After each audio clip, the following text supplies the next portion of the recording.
दोस्तों नमस्कार, मैं अजय पत्रकार। सिटीजनशिप अमेंडमेंट बिल सीए के खिलाफ इंडी गठबंधन ने बड़ा जबरदस्त अपना गुट बना लिया है। योजनाबद्ध तरीके से सीए को रोकने के लिए प्रोसेस कर रहे हैं।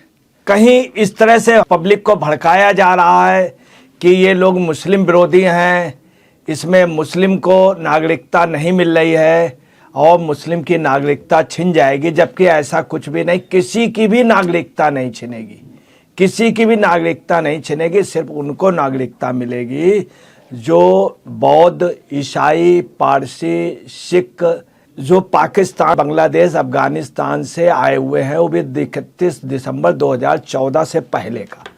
आज आपको बतला रहे हैं कि असुद्दीन ओवैसी सुप्रीम कोर्ट चले गए शीर्ष अदालत में, और शीर्ष अदालत में जाकर के वो इसको रोकने के लिए प्रयासरत है। सारे दल उनके पीछे हैं।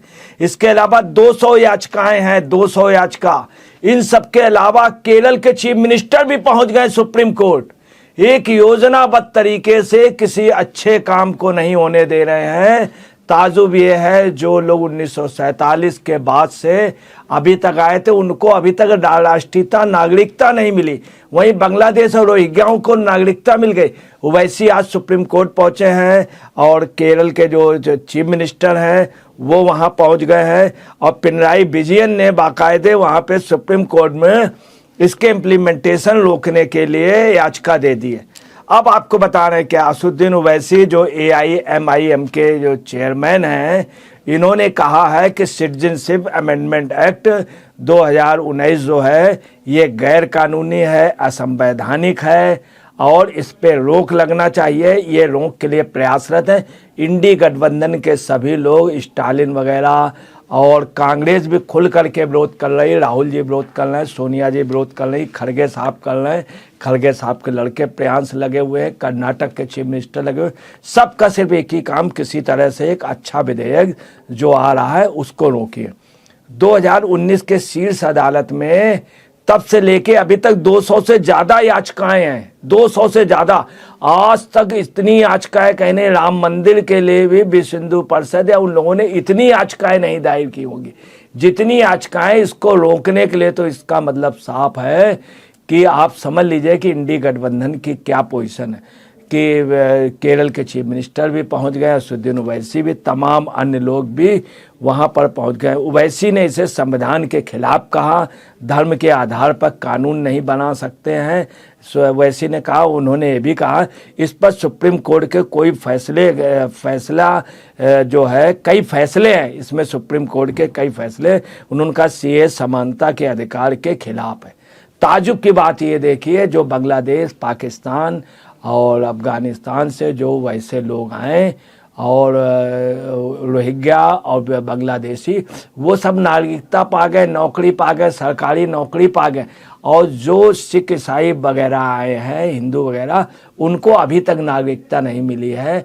आप दिल्ली में सीरी फोर्ट, मजनू टीला, पूरे हिंदुस्तान में तमाम जगह देख सकते हैं। वहीं भारतीयों को नागरिकता नहीं मिली और मुस्लिम जो वहाँ से आए उनको वो पहले ही बांग्लादेशी वगैरह सब ले चुके।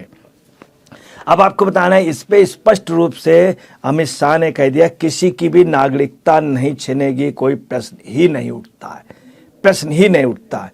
वहीं आपको बता रहे हैं कि सदगुरु जग्गी वासुदेव जी ने, उनका एक इंटरव्यू आया है, तो उन्होंने ये कहा है अपने बयान में कि बड़ी ताज्जुब की बात है, इसमें इतनी देरी क्यों लगी देश आज़ाद हो जाने के बाद। उन्होंने कहा इतनी देरी क्यों लगी, 75 वर्ष से अधिक हो गया देश की आज़ादी, इतनी देरी, ये बहुत पहले हो जाना चाहिए। और जग्गी वासुदेव जी ने यह भी कहा कि बहुत शर्म की बात है, उन लोगों को शर्म आनी चाहिए जिन राजनीतिक दलों की सरकारें थी, उन्होंने इसको अभी तक क्यों नहीं लागू किया। ये बहुत पहले ही मान्यता हो जानी चाहिए, इन लोगों को नागरिकता दे देनी चाहिए। उन्होंने ये भी कहा ये बिल जो है एक करुणा दया का है, और ये एक बहुत दया का बहुत अच्छा कार्य किया। ये सदगुरु जग्गी वासुदेव जी ने कहा। उन्होंने ये भी कहा कि जो देश की इकोनॉमी, देश में जो इस समय की इकोनॉमी है बहुत अच्छी है, और उन्होंने ये भी कहा कि भारत जो है 5वीं और तीसरी इकोनॉमी पे भी बहुत जल्द होगा। उन्होंने कहा कि $12 ट्रिलियन भारत की जल्द इकोनॉमी होगी। उन्होंने कहा ऐसे वक्त चुनाव 5 साल की जगह 8 साल के लिए हो। ये जग्गी जी महाराज ने कहा। आपको वहीं बता दें कि संयुक्त राष्ट्र संघ में भारत के सीए के लिए और राम मंदिर के लिए वहाँ के जो राजदूत हैं पाकिस्तान के, मुनीर अकरम ने कुछ उल्टा सीधा बोला था, बहुत वैसा बयान दिया था।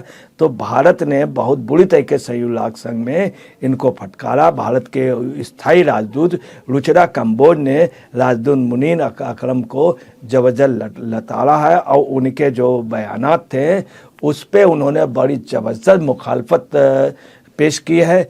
और भारतीय राजदूत जो हैं रुचिरा कंबोज ने ये कहा कि ये सब बकवास है, और उन्होंने विद प्रूफ दिया और कहा कि सीए बिल जो है वो जायज़ है। अब आपको बता रहे हैं पाकिस्तान में इसकी ज़बरदस्त चर्चा चल रही। ताजु देखिए, पाकिस्तान में लोग घबराए हुए हैं।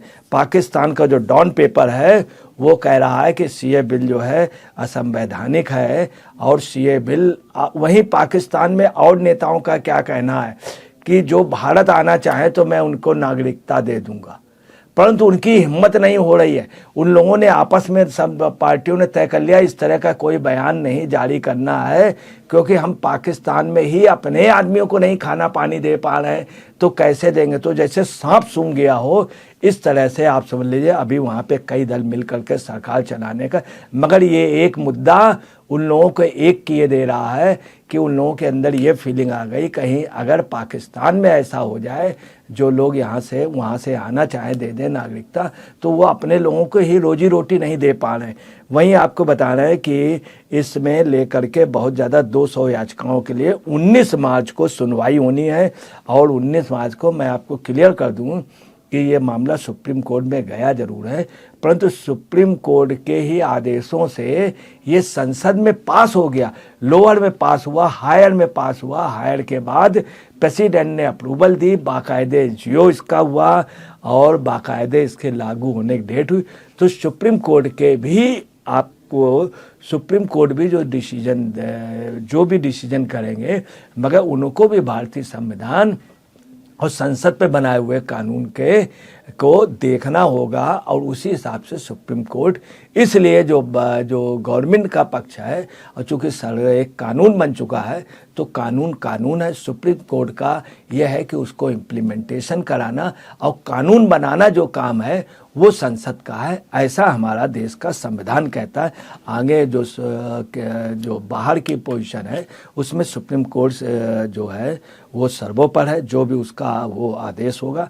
परंतु ये बहुत क्लियर है कि इसको रोकने के लिए पूरे उसमें सिटीजन एक्ट में आपको और बतला दें कि उन्होंने वैसी ने यह भी कहा है कि सिटीजन एक्ट 1955 के अंडर सेक्शन 6B में ये साफ है कि गवर्नमेंट जो है वो डिस्टर्ब नहीं कर सकती, ना विचार कर सकती, ना कार्रवाई। यहाँ पे ये शब्दों को कॉन्स्पिरेसी कर रहे हैं और शब्दों को तोड़ मरोड़ के ओवैसी जी कह रहे हैं, जबकि ऐसा नहीं है। जो सिटीजनशिप एक्ट है उसमें गवर्नमेंट को कानून बनाने का, गवर्नमेंट को इम्प्लीमेंटेशन कराने का पूरा राइट है।